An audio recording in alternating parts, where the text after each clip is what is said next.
From the moment little Ethan could walk, there had always been the steady rhythm of 4 paws beside his tiny feet. His parents often joked that their German shepherd Max had appointed himself both bodyguard and shadow to boy before Ethan even learned to speak. Max was a rescue dog, timid when they first... Something in the animal thawed. From that instant, a quiet oath passed between them. Wherever Ethan went, Max would follow. Their friendship was not built on words, but on shared silence. On afternoons when the boy would curl against the dog's thick coat for naps that smelled of grass and sunshine, they seemed to understand each other, and neighbors grew used to seeing them together. Ethan's small hand gripping the fur at Max's neck as they explored the neighborhood. Hi, Mrs. Coleman. The dog When Ethan started preschool, Max waited by the door every day until he returned, whining softly the entire time. If Ethan cried in his sleep, Max would nudge the blanket closer with his nose, lying still until the boys' breathing steadied. It was as if their hearts had learned to keep time together. 2 pulses in perfect rhythm. The bond was pure, uncomplicated. To Ethan's parents, their companionship was a blessing. Raising a child in a small town sometimes meant long days, but Look, Max Max, became the look at the invisible truck. helper. You have Guarding, your cape on. comforting, entertaining. You're a superhero He listened dog. to Ethan's babbling stories about toy trucks and Don't always you worry, positioned big himself fella. between the boy Just dropping off and the mail. anything unfamiliar. You're doing Even a the great mailman job joked protecting that him. Max had a soldier's soul, yet beneath the strength was gentleness, a kind of love that asked for nothing in return. Ethan's first word after Mama wasn't Dada. As seasons shifted, so did the depth of their connection. On snowy mornings, Max would push his snout into drifts, while Ethan giggled and tried to build crooked snowmen. In spring, they would chase butterflies through dandelion fields until both collapsed in exhaustion. There were birthdays when Max sat solemnly beside the cake, and sick days when he refused to leave the boy's side even for food. People who saw them often said, "They're more like brothers and pet and owner." It was true. Ethan didn't see Max as a dog. He saw him at night, when the house grew still and the world outside whispered with crickets. Ethan would drag his blanket off the bed and curl beside Max on the rug. Sometimes his parents tried to move him back, worried he'd catch a cold, but the boy would cling tighter. "He keeps the bad dreams away," Ethan would mumble, eyes heavy with sleep. And indeed, no nightmare ever seemed to touch him when Max was near. The dog's slow breathing was a lullaby, a promise of safety woven through every heartbeat. To an outsider, it might have looked ordinary, a child and his pet, but those who truly watched saw something sacred. Max had become the embodiment of loyalty itself, an anchor in a small child's chaotic world. And Ethan, with his innocent affection, had given the old dog a purpose beyond survival: love. Together, they formed a tiny universe of trust and warmth so radiant that even strangers felt it when they passed. No one could have guessed that such perfect harmony would one day be tested by fire, by fate, and by the kind of tragedy that carves itself into a family's soul forever. It was an ordinary summer afternoon, bright, windless, the kind of day that makes the air hum softly. Ethan's mother had been folding laundry while his father fixed the fence outside. The curtains fluttered lazily in the living room, where Ethan sat building castles from color blocks. Max was sprawled nearby, half asleep, one eye open just enough to keep watch. Everything about the moment was peaceful, until the power flickered once, twice, and a strange, acrid smell drifted into the open window. At first, no one noticed. Ethan hummed to himself, pressing another block into place. Then Max's head snapped up. His ears pricked, nostrils flaring. A low growl rumbled from his throat, soft, uncertain, like a question. He stood, patted the window, and barked once, sharp and warning. Ethan looked up confused. "What's wrong, Max?" he asked. The next second, the smoke alarm wailed. Outside, a faulty electrical wire along the back of the house had sparked against dry wood. Within minutes, fire crawled up the siding, greedy and fast. Flames hissed and snapped like living things. Ethan's mother screamed his name, rushing from the kitchen. Max bounded toward the doorway, barking wildly now, his instincts screaming danger.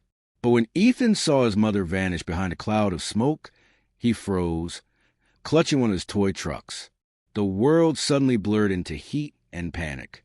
The smell of burning filled the air, thick and choking. The windows glowed orange. Ethan coughed, eyes watering, too small to understand that this was not just another game. Max pressed against him, herding him backward, toward the corner farthest from the flames. The dog barked again, deep, desperate. From outside, neighbors shouted. Someone called for help. Sirens wailed faintly in the distance, growing louder. Ethan's mother tried to reach him, but the doorway collapsed in a roar of sparks. The fire swallowed her scream. Max turned in circles, frantic. Smoke rolled across the floor, gray and suffocating. Ethan began to cry. "Mama," he called, but his voice was thin against the roar of the fire. Max nudged him hard with his nose, pushing him toward the small space under the heavy oak table. It wasn't much protection, but it was something. Then the dog lay down beside him, curling his body around the child like a shield. Outside, the first fire truck screeched to a stop. Firefighters leapt out, dragging hoses, shouting commands. Ethan's father tried to run toward the door, but two men held him back as the roof sagged and a wall gave way. "My boy's in there," he cried, struggling, choking on smoke. "Ethan!" His voice cracked, lost in the chaos. The heat was unbearable. Sparks rained like fiery snow. Inside, time lost all meaning. Ethan buried his face in Max's fur, trembling. The dog's chest rose and fell quickly, but his eyes stayed steady, fixed on the flickering light creeping closer. Each breath came harder, the air thick as syrup. Still, Max did not move away. If anything, he pulled Ethan tighter against him, covering the boy's head with his neck. When the ceiling above them groaned, a terrible, final sound, Max closed his eyes. Ethan whimpered something, words slurred by fear. "It's okay, Max, we're together." The table cracked as a burning beam fell nearby. The noise was deafening. Fire wrapped around them, a roaring monster of heat and color. For a heartbeat, everything froze. The boy's tiny hand clutching the dog's collar, the dog's paw resting lightly on the boy's arm. Then the world collapsed. When firefighters finally broke through the sidewall and poured water into the room, the inferno fought back. It took them nearly 20 minutes to tame it. The house was half gone. Smoke curled from blackened timbers like ghosts refusing to leave. The rescuers moved carefully through the wreckage, searching for survivors, and then one of them shouted. Beneath what had once been the table, they found them, Ethan and Max, locked in an embrace so tight it was hard to tell where one ended and the other began. The boy's small face was pressed into the dog's chest, arms wrapped around his neck. Max's body curved protectively over him, as if still trying to shield him from flames. The sight stopped everyone in their tracks. Even the hardened firefighters, men who had seen too much, stood silent for a long moment, the smoke stinging their eyes in ways that had nothing to do with the fire. No one spoke as they carried them out. The sky above the smoldering house had turned gray, heavy with ash. Somewhere, a siren still wailed, lonely and distant. Ethan's parents fell to their knees when they saw the small bundle covered in soot and the dog's still body beside him. It was the kind of silence that breaks a heart in half. But what none of them knew, what they would discover only moments later, was that the story wasn't finished yet. Inside the burning house, time slowed into something unreal, seconds stretching into eternities, each breath a battle against the suffocating smoke. The crackle of flames became a voice, low and merciless, whispering that there would be no way out. The wooden beams above them glowed like molten bones, and the air shimmered with heat so fierce it blurred the edges of the room. Ethan's tiny lungs struggled, every inhale toward his chest. But even through the chaos, he clung to Max, fingers twisted into the dog's fur, refusing to let go. Max, though trembling, did not move away. His instinct screamed at him to flee, to find air to survive. But another instinct, older and stronger, rooted him to the spot. Protect the boy. That was all he knew.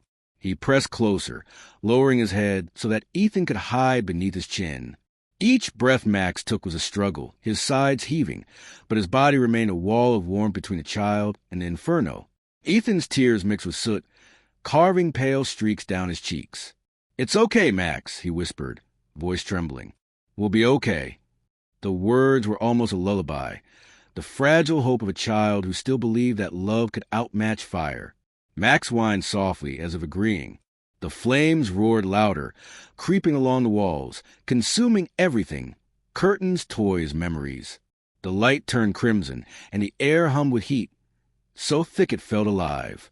Somewhere beyond the smoke, faint and fading, were the sounds of shouting. Firefighters breaking windows, men calling out names. But the noise seemed far away now. Ethan's world had narrowed to one heartbeat against his cheek and one steady breath beside his ear. He remembered the bedtime stories his mother used to tell about brave knights and faithful companions, about heroes who never left their friend behind. And in that moment, he thought Max was the bravest knight of all. The floor trembled, a deep groan that shuddered through the house. Dust fell like gray snow. Ethan whimpered, and Max shifted, pushing the boy's head lower, shielding him even more tightly. The dog's fur was hot, his skin blistered in places, but he didn't flinch. He kept his eyes on the darkness above, watching as the ceiling sagged. A strange calm settled over him, the kind of peace that comes when a creature accepts its fate. If this was the end, then it would happen this way. Together, Ethan's breathing slowed. His small hand moved weakly, finding Max's paw and holding it, just as he used to do when he was scared of thunder. "Stay with me," he murmured. Max licked the child's face once, a slow, deliberate motion, even as his own strength waned. The smoke grew heavier. Light dimmed. The world narrowed to the faint rhythm of two hearts, one human, one animal, beating together in the dying air. Then came the sound that ended everything, a deep, splintering crack. The ceiling beam above them gave way with a shriek of breaking nails. For a split second, Max raised his head and looked toward it, then back to Ethan. The boy's eyes, half lidded with exhaustion, met his. No fear, only trust. Max lunged forward, wrapping himself completely around the child as the beam fell. There was a flash of heat, a burst of noise, and then silence. When the firefighters broke in minutes later, they found the two shapes beneath the fallen beam. The room was unrecognizable, blackened, broken. But there, amid the ashes, was the unmistakable form of love made visible. Ethan's face was buried in Max's fur, his arms still clinging to the dog's neck. Max's body was curled around him, shielding him even in death. Their positioning was so natural, so heartbreakingly tender, that one firefighter dropped to his knees beside them. "Dear God," he whispered, voice shaking. They died hugging. In the stillness that followed, no one spoke. The crackle of dying embers was the only sound. A ray of sunlight filtered through the ruined ceiling, touching the pair with strange, golden glow, as if the universe itself paused to pay respect. It was a sight so beautiful and devastating that the men who witnessed it would never forget. But what they didn't know, what no one yet realized, was that this final embrace held more than love. Hidden within it was a mystery, a shocking truth that would only be revealed when they were gently pulled apart. The world outside was a haze of sirens and ash, yet when the rescuers stepped into the remains of the living room, silence seemed to swallow everything. The two figures under the collapsed beam didn't look like victims. They looked like a memory carved in stone. Ethan's small body was tucked perfectly beneath Max's chest, the dog's head bowed as if still guarding him. One of the firefighters, a father himself, hesitated before moving closer. His gloved hands trembled. "Let's lift them carefully," he said. No one answered. They didn't need to. With slow precision, they removed the charred wood piece by piece, until only the pair remained. Their bodies were blackened with soot, yet somehow peaceful. The firefighter closest to them knelt, resting a hand on Max's flank. "He covered him," he murmured. "He took it all." The others nodded silently. It was impossible not to feel reverence. Even in death, loyalty radiated from the dog like heat from the cooling embers. When they finally lifted them onto stretchers, a medic gasped. "Wait, look." Everyone froze. Beneath Max's burned paw, pressed against Ethan's chest, was something faint but unmistakable. A tiny heartbeat. It was weak, fluttering like a bird trapped under glass. But it was there. "He's alive!" the medic shouted. Adrenaline surged through the team. They rushed to clear a path. Ethan's father, hearing the words, stumbled forward, disbelief etched into every line of his face. "My boy," he whispered. "He's alive." They worked quickly, cutting away the debris, passing the stretcher through the smoke. Max, however, did not move. His body was still warm, but his eyes were closed, fixed in eternal calm. The realization hit the rescuers all at once. The dog had absorbed the worst of the fire's fury. His body had acted as a shield. Every burn, every seared patch of fur, a mark of his final act of love. When they lifted Ethan fully from beneath him, they saw the pattern clearly. Max's back had been scorched, but the boy beneath was almost untouched, his tiny skin spared by inches. The dog had taken everything, so the child wouldn't have to. Ethan's heartbeat faltered as paramedics carried him out into the open air. They worked frantically, oxygen masks, chest compressions, shouts of "Stay with me, kid," echoing through the haze. His father hovered nearby, unable to speak, hands pressed his mouth. Behind them, one firefighter knelt beside Max, gently brushing soot from his muzzle. "You did good, boy," he whispered, voice cracking. "You did real good." Tears mixed with ash on his cheeks. Minutes later, a faint cough broke the silence. Ethan's small chest rose again, unsteady but alive. The paramedics shouted with relief. The boy's father dropped to his knees, sobbing. But the joy was tangled with grief, because as one life flickered back, another had quietly gone out. They laid Max beside the boy for a final moment before covering him with a clean white sheet.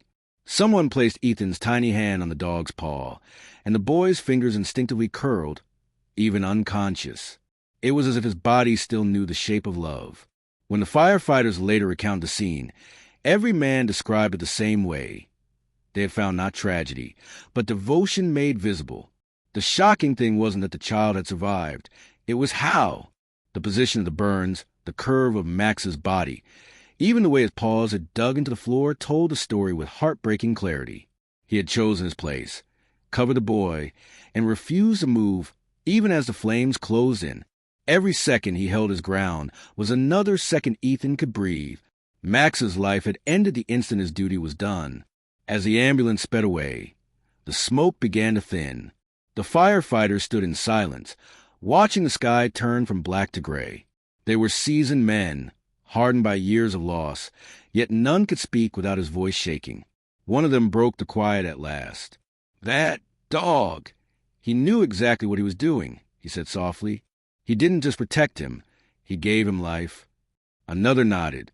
"Yeah, I've seen a lot of heroes in my time, but I've never seen anything like that."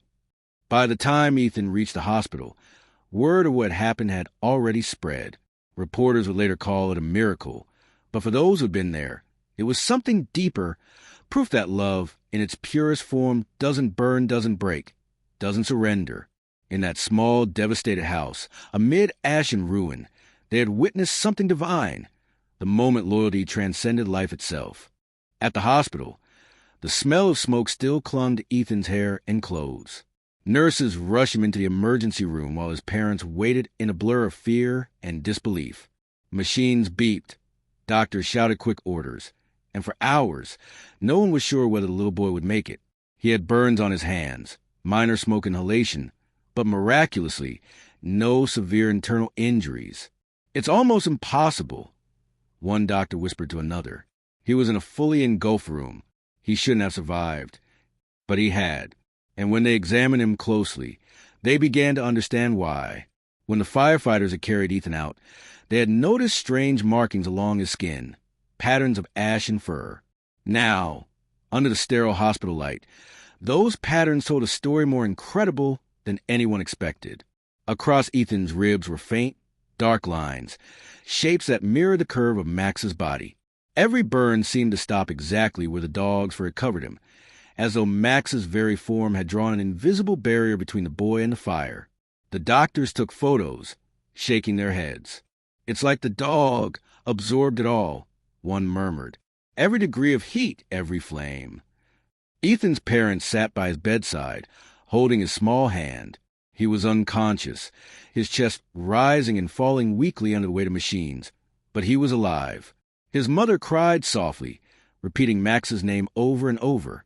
His father, eyes swollen from smoke and tears, whispered, "He saved our son." Outside the room, the rescuers who had brought them in stood silently in the hall, staring at one another. None of them had ever seen anything like it. Later that night, when a nurse came to change Ethan's sheets, she found something nestled beside him. It was a small, blackened collar tag, shaped like a bone, the engraving half melted but still legible. Max. No one had put it there. It must have clung to the boy's hospital gown during transport, but the nurse froze when she saw that the metal was still warm. Not hot enough to burn, but warm, like it carried a pulse of its own. She hesitated before removing it, finally deciding to leave it by the child's hand. When Ethan awoke hours later, the first thing he did was reach for that tag. His eyelids fluttered open, unfocused, and then his lips formed a single word. "Max!" His mother broke down, hugging him carefully, whispering, "He's gone, baby, but he saved you." Ethan didn't respond. He just held the collar tag against his chest and said, in a small, trembling voice, "He's not gone. He's right here." The doctors dismissed it as shock, as the kind of hallucination children sometimes have after trauma. But then something happened that no one could explain. That night, as Ethan drifted back to sleep, the monitors by his bed flickered. The steady rhythm of his heartbeat grew stronger, steadier. Nurses swore they heard a faint sound, like a single soft bark echoing through the quiet ward. When they checked the room, nothing was there, just a boy peaceful, his hand resting on the tag that now felt cold. The next morning, when the doctors examined him again, they found something that defied medical logic. Ethan's lungs, which had shown signs of smoke damage, were suddenly clear. The burns on his arms had begun to heal overnight, far faster than expected. It was as if his body had been touched by something beyond human understanding. The head physician, an old man with decades of experience, said quietly that dog didn't just protect him from the fire. Somehow, he carried the pain with him. When Ethan was strong enough to speak, he told them something else. His voice was barely above a whisper, but everyone in the room heard it. "When the fire came, Max told me not to be scared," he said. "He said we'd go to sleep and he'd keep me safe." His mother's hand flew to her mouth. "You heard him speak?" she asked. Ethan nodded, solemn. He was glowing, like light. The nurses exchanged glances, unsure what to say. But the child's eyes were clear, steady. There was no fear in them, only quiet certainty. Word spread quickly through the hospital. Staff who had seen dozens of tragedies whispered about the boy and his dog. People came from other wards just to glimpse the child who had lived through fire because of an act of pure love. Reporters waited outside, hoping for photos. But Ethan's family asked for privacy. They wanted to bury Max quietly, in the backyard he had once guarded so fiercely. On the day of the burial, Ethan insisted on placing the collar tag himself. He knelt beside the small mound of earth, tracing Max's name in the dirt with his finger. "Thank you," he said simply. And for a moment, a soft breeze stirred the trees, warm, gentle, carrying the faintest echo of a bark that only Ethan seemed to hear. That was a shocking realization everyone would talk about for years. Not just that a dog had died saving a boy, but that love, in its purest form, could reach beyond death. Max's body had perished in the fire, but his protection had not ended there. Somehow, he had carried it with him, leaving behind a part of himself that continued to guard the child even as his heart stopped beating. It was more than instinct. It was devotion made eternal. The story of Ethan and Max spread faster than the flames that had nearly claimed them. Within days, it was everywhere, on television, in newspapers, across social media. Headlines called Max, the dog who chose love over life, and the guardian angel with 4 paws. People shared photos of him, once just an ordinary German shepherd, now immortalized as a symbol of loyalty the world seemed desperate to believe in. Reporters stood at the edge of the burned-out house, their microphones trembling in the wind, describing how a simple act of devotion had stopped death itself from taking everything. But behind the fame and the headlines, there was quiet grief. Ethan's parents moved through the days like ghosts, balancing the unbearable mix of gratitude and loss. Their son had lived, but their home was gone, and the creature who had filled it with laughter and warmth was buried beneath an oak tree in the backyard. At night, Ethan would sit by the window, looking out toward the mound of fresh earth, clutching the collar tag. Sometimes he'd whisper, "Good night, Max," and swear he could hear a faint thump of the tail in response. His parents never told him otherwise. Some truths are too sacred to correct. As the weeks passed, people began visiting from nearby towns just to lay flowers at the spot where Max had been buried. Children left drawings of dogs with halos.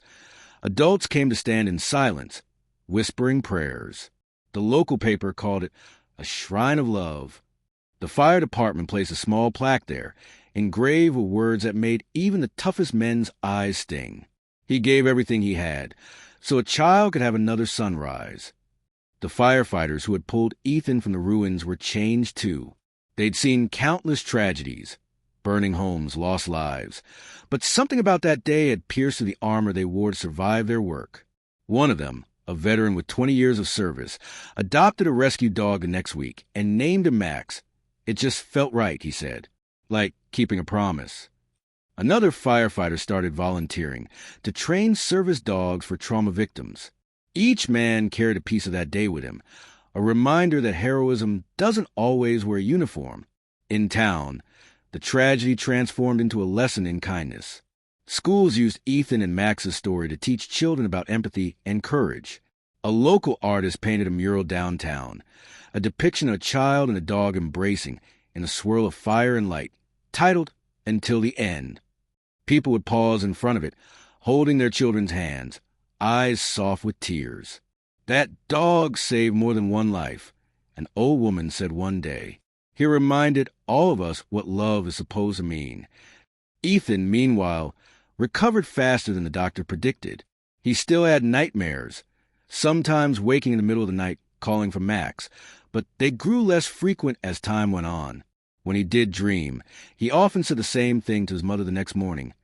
Max told me to be brave. It comforted her to think that maybe, somewhere beyond the reach of pain and smoke, the dog's spirit was still watching over him. 6 months later, when the new house was finally built on the same lot, Ethan's father placed the very first brick at the corner closest to the oak tree.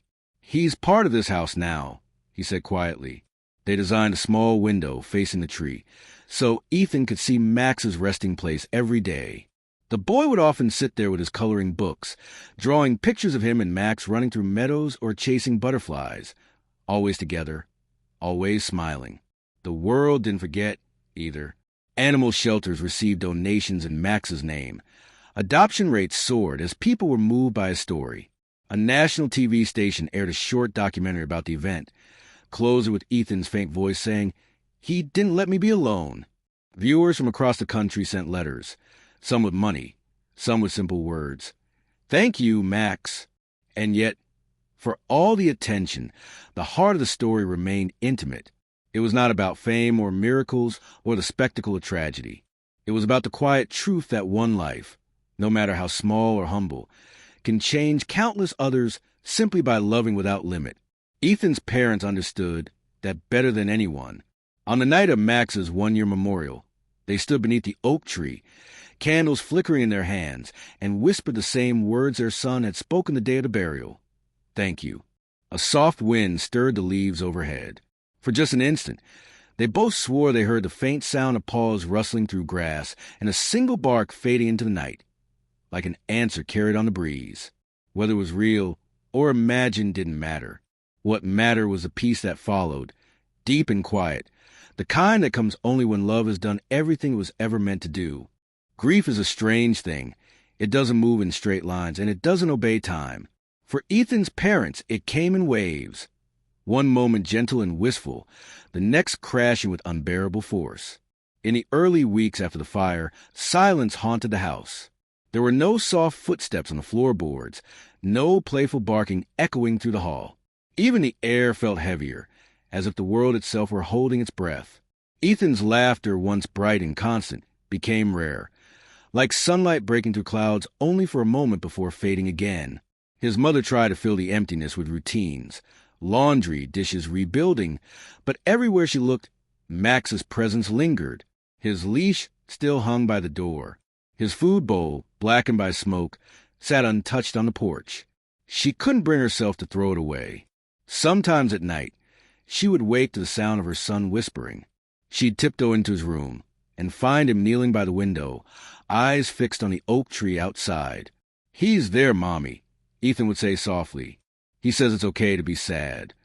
And though she wanted to tell him it was just a dream, something in his tone, calm, certain, kept her silent. Instead, she'd sit beside him, wrap him in her arms, and whisper, "Then tell Max we love him." Ethan's father carried his grief differently. He became quieter, slower, always lost in thought. He replayed the day of the fire over and over in his mind, searching for what he could have done differently. He was the kind of man who fixed things, broken fences, loose hinges, even people's problems. But this was something he couldn't repair. The image of Max shielding his son was burned into his memory, equal parts agony and awe. "He did my job," he told his wife one night, voice trembling. "I was supposed to protect them." She reached across the table, took his callous hand, and said, "You did. You brought Max into our lives." It was true, though it didn't ease the ache immediately. Healing rarely comes in single sentences.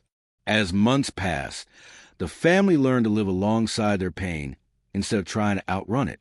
They created rituals that helped them remember without breaking. Every Sunday, Ethan's mother baked peanut butter cookies, Max's favorite, and they'd leave one by the tree. On the anniversary of the fire, they lit a lantern and sent it drifting into the night sky, its glow reflected in Ethan's wide, wondering eyes. "Do you think he can see it?" the boy asked. "I think he's the one who makes it shine," his mother replied. The hardest part wasn't the loss itself. It was the small moments that reminded them of what once was. The sound of a child's laughter in a grocery store. The sight of a German shepherd in the park. Each one felt like a hand on an old wound. But over time, the pain softened. The sharp edge of grief dulled into something gentler. Sorrow braided with gratitude. They began to talk about Max not with tears, but with smiles. "Remember how he used to steal socks?" Ethan's father would say. Or how he'd bark at his own reflection? Laughter returned, hesitant at first, then freer, as though Max had left behind not just memories but the permission to find joy again. Ethan grew stronger, too. He still kept the collar tag beside his bed, polishing it whenever it dulled. It became a talisman of courage. When he started school again, he told his teacher about Max, not the tragedy, but the friendship. "He was my best friend," he'd say simply. "He saved me." The other children listened, wide-eyed. To them, Max became a legend, a hero larger than life. To Ethan, he remained something smaller and purer, a warm body to hug, a heartbeat beside his own, a promise that love doesn't end. It only changes shape. For his parents, the turning point came one autumn evening. The sun had just dipped below the trees, and the air was thick with the scent of rain. Ethan was asleep, clutching his collar tag as always. His mother stood by the window, gazing at the oak tree where Max lay buried. "Do you think he's really gone?" she whispered. Her husband joined her, wrapping an arm around her shoulders. "No," he said quietly. "He's in everything now. In the wind, in the boys' laughter, in this house. He's part of us." She leaned against him, and for the first time, her tears didn't sting. They felt like release. That night, she dreamed of Max. Not in fire or smoke, but in golden light. He was running through a field, Ethan chasing after him, both laughing, both free. When she woke, the grief that had weighed on her chest for months had shifted.